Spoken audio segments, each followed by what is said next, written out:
Here we are to wrap up your draft weekend, and what a draft weekend it was here at the Star in Frisco. Bill Jones along with Kyle Youmans, and yes, the Cowboys said the priority was defense, and more defense, and they were true to their word. And we even had some high drama in the first round way back on Thursday night. It seems like it was a long time ago now, right, Kyle? It really does. I mean, after you spend months and months to get to this point and you get ready for the weekend, then all of a sudden it's over. It's like it's almost in the past. And the Cowboys have a lot to look forward to because of the defensive improvements that they made. And like you said, a little bit of drama to work things up on night one, and I'm sure there was plenty of drama throughout the weekend in that war room.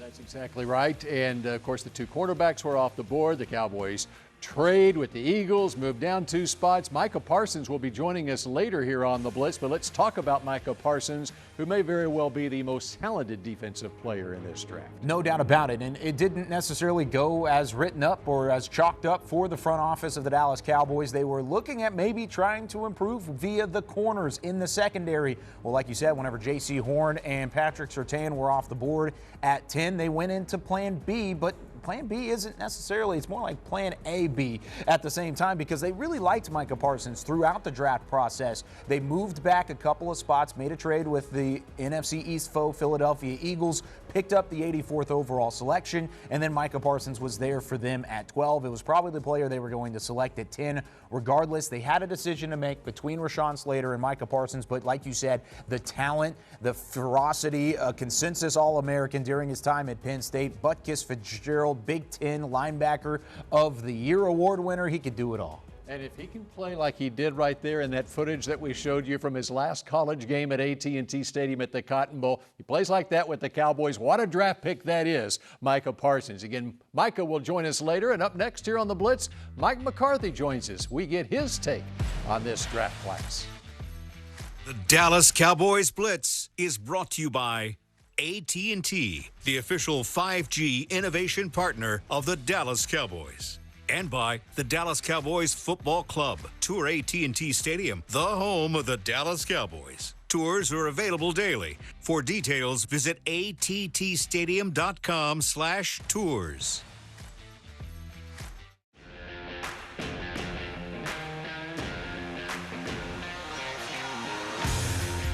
This segment is brought to you by AT&T, the official 5G innovation partner of the Dallas Cowboys.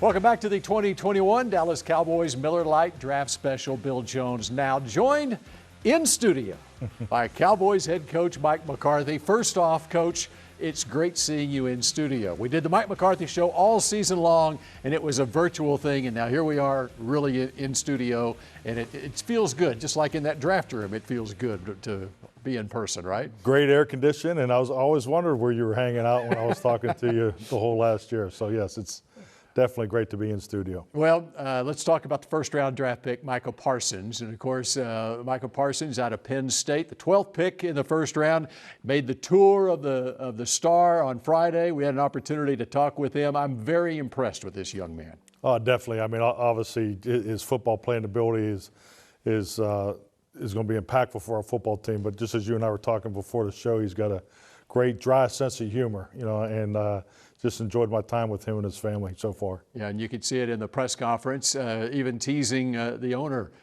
at times during the press conference. They hit it off really well. Yeah, well, okay, let's talk about Micah Parsons as a football player and how much of an impact you can make right off the bat. Of course, when you're picking with the 10th or 12th pick in the draft, you're looking for that impact player, and he fills the bill, doesn't he? Well, I think the key word there, Bill, is impact. I mean, and when you have an impact player, it's our job as coaches to create opportunities. And that's really has been a discussion since the selection. Dan Quinn and the defensive staff, frankly, met Friday morning and just says, as we're teaching our defense in an install phase, we just went through 2 installations.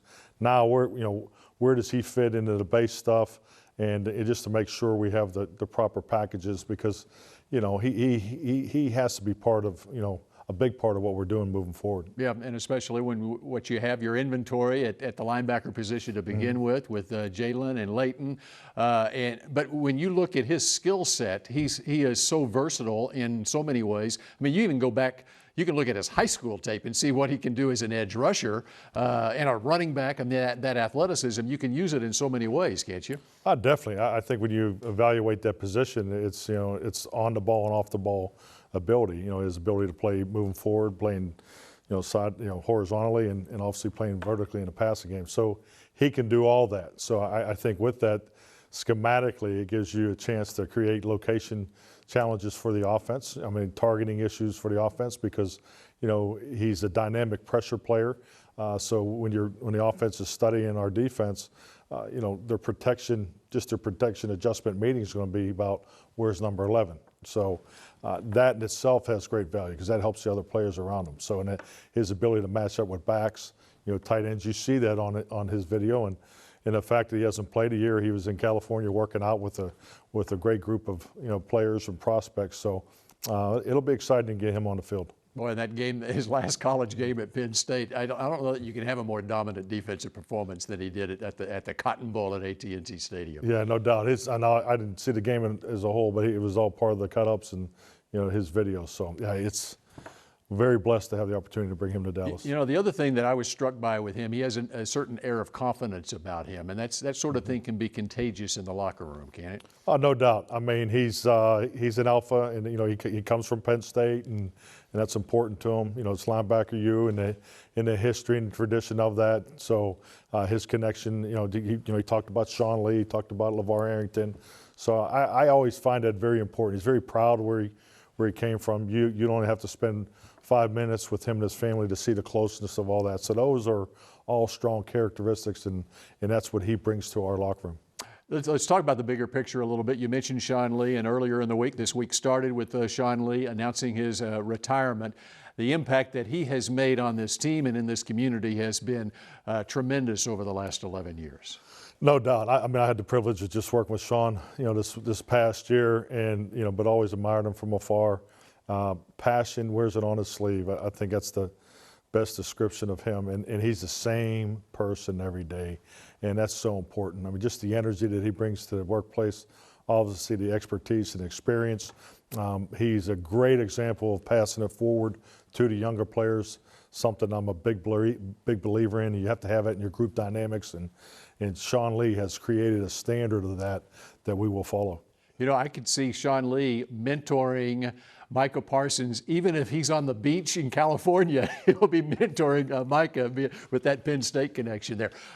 Otherwise, as far as this offseason, going into this draft, I felt like in free agency, especially on the defensive side of the ball with the 6 free agents that you signed, you took care of some immediate needs that put you in a position where you didn't have to reach on need in the draft. How excited are you about these veteran guys that are coming in and have already fit into your offseason program? Oh, extremely excited. You talked about the linebacker position. Keanu is someone that's going to be an impact player also at the second level of our defense. So in that whole group of defensive linemen too, they've come in, they fit right in, they're here for the workouts, the part of the virtual meetings. So those guys are off to a great start. I say this every time I talk about it because it's so true. We have a great vibe going on right here, and it's just a tribute to our players and their commitment, and it's it's been going on now for a while. So I'm really excited about the start of our offseason program. Well, and we'll be excited for the start of training camp and the start of the season. The schedule coming out next month. It's going to be here before you know it. Don't you know it, Coach? It will be. I just like to know what it is. That's right. Or where training camp is going to be. So. And then get that team on the field for OTAs and everything. We'll see what happens. First things first. Let's get the OTAs. That'd be awesome. Our thanks to Coach McCarthy. And up next on the Blitz, day 2 of the draft, led by cornerback Kelvin Joseph. This segment was brought to you by AT&T, the official 5G innovation partner of the Dallas Cowboys.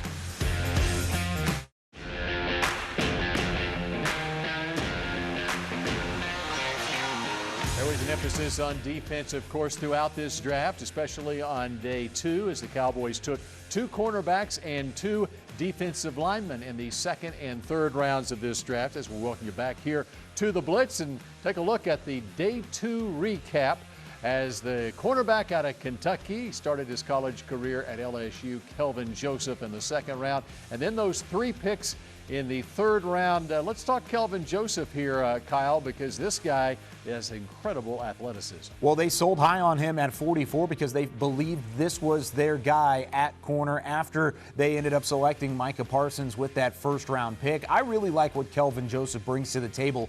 If you ask me, the tape that he has in the film that he's put out there is top 15 overall in this draft class. He is quick to the football, a 4.3, 4.40. He is quick decision-making. He had that split of just a 1.44, which is the quickest out of the cornerback class. A former transfer out of LSU, led the team in PBUs, interceptions, had 4 of them in his final collegiate season. That was even after he opted out from his final 2 games. Has a lot of upside, inconsistent at times, but let's say against Devontae Smith and the Alabama Crimson Tide, he was targeted, or his receiver was targeted 3 times by Mac Jones, 0 for 3 in terms of receptions. He knows how to play under the brightest lights, and he's just ready enough to come in and maybe be a potential starter day 1. And perhaps the reason that he was available still in the second round, the circumstances surrounding his transfer from LSU to Kentucky, but guy who runs a 4.28 at cornerback. I'll take that kind of speed on my team, and what you talk about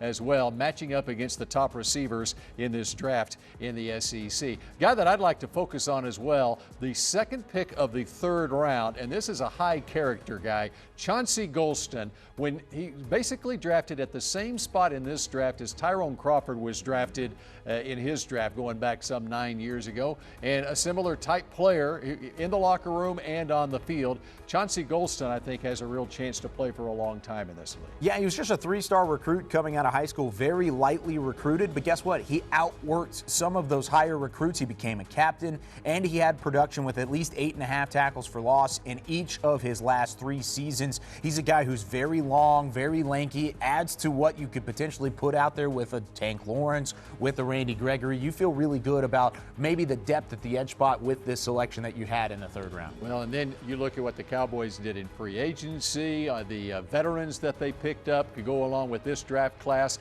and the guys coming back on this roster. The competition up front in that defensive line is really going to be something. Dan Quinn has a lot to choose from as far as improving this defense up front. When we come back here on the Blitz, Micah Parsons. Let's hear from the Cowboys' first-round draft pick.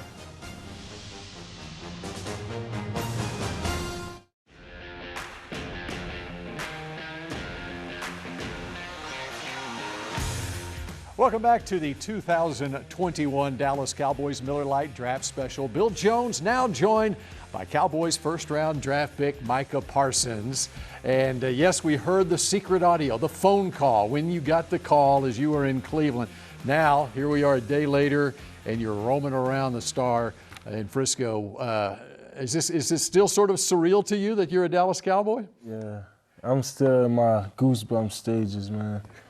I'm still in my jitters. I'm still a little nervous and on edge. I don't know why. Maybe it's because I've never been in a place like so beautifully built like this before. Yeah. So what was that moment like as you're waiting there in the green room and with your family, and you get that phone call and it says the Star? It was crazy because I was like, because I kept getting like random people kept calling me. I'm like, what the heck? I'm like, bro, this is not it. And I saw the Star, and I was like, oh, this is it. And I answered it, and the first person was Rich. And then he passed to Jay. He's like, hello, Micah. And he said in that little raspy, older voice, we're so glad to make you a part of this team and things like that. And I was like, And then you tackled the commissioner. Yeah, but that was pre-planned. That was pre-planned. That's why I said, you ready? Because we already pre-practiced that. All right, so now that you walk, and this isn't your first time to be at the Star, right? Mm-mm. Okay, you were here for the Nike opening a few years ago, and then when Penn State played in the Cotton Bowl, you took the tour here as well. Your last college game at Penn State was at the Cotton Bowl at AT&T Stadium, and you had a premonition at that point that maybe you might be a Dallas Cowboy, right? Yep. So tell us that story. So basically, after that game, it was like all green. I had good projections and things like that, and that's when COVID struck. And and then Dallas, and then Dak got hurt throughout the season, so they started losing. And way back then, it was like, you know, where do you want to go? And I saw, like, defense was there, and I was like, you know, it would be great if I started where I finished. And so when I got, like, the Cowboys was, like, the first team on my mind, and I kept telling my friends and family, I was like, if I can, I'm going to the Cowboys. And I kept pointing into the air and pointing to the air. So when I really got the star, I said, that's why I said, if anything's real, God is real, because I prayed that I'd come here. And your mom and dad are Cowboy fans? Yes. How does that happen in Pennsylvania? I have no idea. But it's America's team, though. That's exactly right. That's right. Even in Eagles country or Steelers country, Exactly. it's America's team. And you have a 3-year-old son. I was listening to an interview from your uncle, and he said that when you were 3 years old, you had this dream of playing in the National Football League. That's something that you told him. When you look at your 3-year-old son, who turns 3, by the way, this weekend, this is a pretty special birthday celebration for him to come to the Star, right? Mm-hmm. Yeah. He doesn't even realize it yet, though, so it's okay.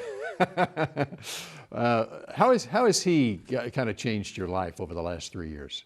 You know, now that I got a thing for 2, it's really changed my life. Like, and I want to give him the opportunities and the blessings that, you know, I may not have or took advantage of, you know, my time growing up. So to give him a better education, better football opportunities, or whatever sport he chooses, you know, I want to give him the best of everything and not hold him back and want him to be successful. So, you know, I kind of just think for 2.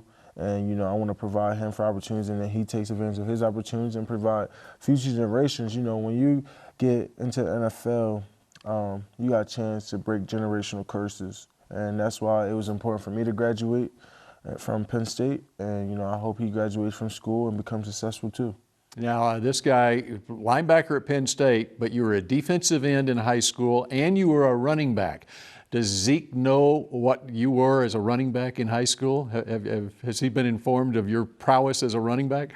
I don't know, so he better bring his A game and not bring no weak moves, because I'm going to know him. If he do, I'm going to know him.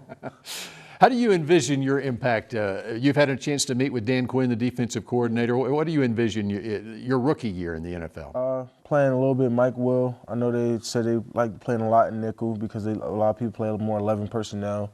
So, you know, just envision myself playing that Mike Will role in the nickel. Not really mattering where I'm at, and, you know, obviously trying to learn early on and growing into hopefully a starting linebacker for the Dallas Cowboys. And you look very natural in that Cowboys blue, just like Penn State blue. I like it. You like it, huh? I do. All right. Well, welcome to the Star in Frisco, and for many years to come. Sean Lee was pretty good linebacker out of Penn State, maybe 11 years like Sean Lee had here. I think it's a beautiful story. I think it's the circle of life. As one dies, another one blooms. That's right. So hopefully I live up to his expectations and, you know, the standard he set here. Yeah, and pick his brain, too. Oh, I will, trust me. Our thanks to Micah Parsons for joining us here on The Blitz. And up next, Micah's not the only linebacker coming to the Cowboys.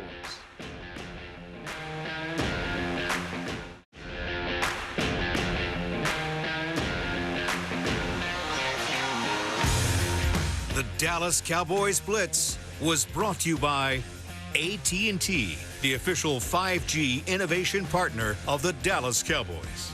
And by the Dallas Cowboys Football Club.